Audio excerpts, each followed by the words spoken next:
Ամուսնալուծվելուց հետո ոնց որ շրջապատ ընկա, որտեղից սկսվեց իմ խմելը։ Կախվածությունը հաճախ սկսվում է աննկատ, մի ծանր կորուստ, մի սխալ շրջապատ, մի պահի թուլություն։ Նարնեի պատմությունն այդ ճանապարհի ցավոտ, բայց նաև հույս ներշնչող օրինակներից է։ Նա ընդամենը 29 տարեկան էր, երբ բաժանվեց առաջին ամուսնուց, ուներ 1 որդի, 2 տարեկան, սակայն կյանքը նոր փորձություն էր պատրաստել։ Երկրորդ անհաջող ընտանեկան պատմությունից հետո Նարնեն արդեն 3 որդիների մայր էր եւ սկսվեց երկարատև պայքարը սեփական կախվածության դեմ։ Սոցիալականս լավ չէր, իմ ներվերից նորից սկսեցի խմել, երեխաներիս տարել էին զատիկ մանկատուն, որպեսզի երեխաներիս կարողանամ ետ բերեմ, քանի որ իմ գործը դատարանում էր հասել արդեն մայրականից զրկելու համար, բժիշկները շատ ինձ օգնեցին, շատ ամեն ինչ արեցին, որ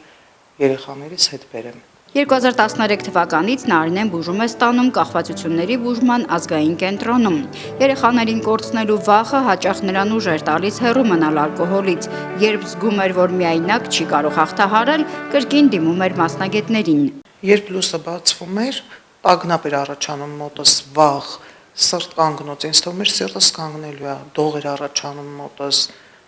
չգիտեմ, ուզում էի փակվեի, ուզում էի տնից փախնեի, այսինքն ինչ որ իրավիճակներում, մինչև որ նորից խմեի, նորից այդ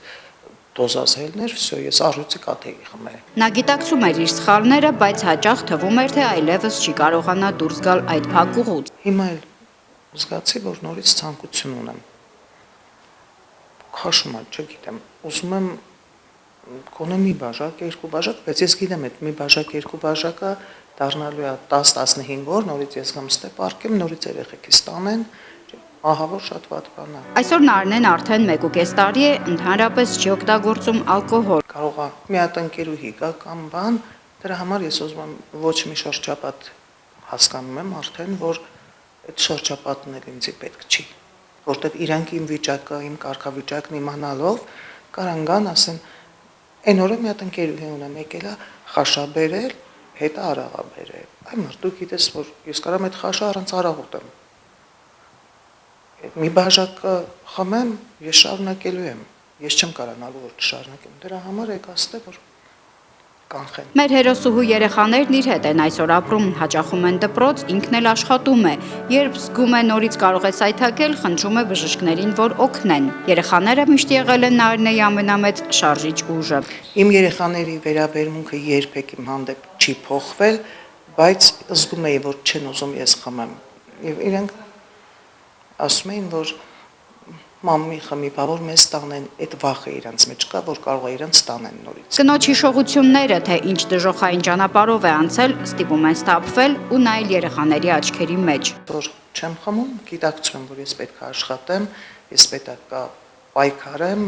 իմ երեխաներին ամեն ինչի հասցնեմ։ Նարինեի պատմությունը մեկ անձի ճակատագիր չէ։ Կախվածություններով հիվանդների թիվն աշխարհում ոչ միայն աճում է, այլև տարեցտարի երիտասարդանում։ Կախվածությունների բուժման ազգային կենտրոնի բուժական գծով փոխտնօրեն Գայանե Վարդազարյանի խոսքով խնդիրը վաղուց արդեն դուրս է եկել մեծահասակների շրջանակից։ Ալկոհոլիզմով հիվանդների թիվը ավելի մեծ է։ Թմրամիջոցների գործածման կապակցությամբ հիվանդների թիվը եւս մեծ է։ 2024 թվականի տվյալներով կենտրոնում հաշվառված է շուրջ 6500 ալկոհոլիզմով հիվանդ, որոնցից 120-ը կանայք են։ Թմրամիջոցների գործածման կապակցությամբ հաշվառված է մոտ 7500 մարդ, որոնցից 183-ը կանայք են։ Հաշվառվածների թվում կան նաև անչափահասներ 15-ից 16 տարեկան։ Մասնագետների խոսքով ֆիզիոլոգիական ու նյարդային համակարգի առանձնահատկություններից ելնելով կանանց մոտ կախվածությունը հաճախ ավելի արագ է ձևավորվում։ Փորձը ցույց է տալիս, որ կանանց մոտ նաև բուժումն է դժվար։ Կանայք ավելի քիչ են ռեմիսիաներ ունենում, այսինքն դադարի շրջաններ, երբ որ բացարձակ չեն գործածում ալկոհոլ կամ թմրամիջոցներ։ Չնայած դրան, վերջին տարիներին բուժման արդյունքները բարելավվում են։ Հոգեբան Իլոնա Հովհաննիսյանի խոսքով կախվածությունը հիվանդություն է, ոչ թե խարան։ Ամենաառաջի քայլը հոգեբանի մոտ երբ որ գալիս են, հոգեբանը իրեն ապահովության զգացողությունն է կաբինետում թույլ տալիս, որ հասկանա, որ սա իրոք հիվանդություն է, որ սրա հետ կարելի է պայքարել։ Նարնեի պատմությունն ապացույց է, որ նույնիսկ ամենախոր անկումից հետո կա վերադարձի ճանապարհ, եթե կա աջակցություն, մասնագիտական օգնություն եւ ամենակարևորը պայքարելու ցանկություն։ Նարնե Ղուկասյան, Ստեփան Տիգրանյան, Իշխանություն լրատվական։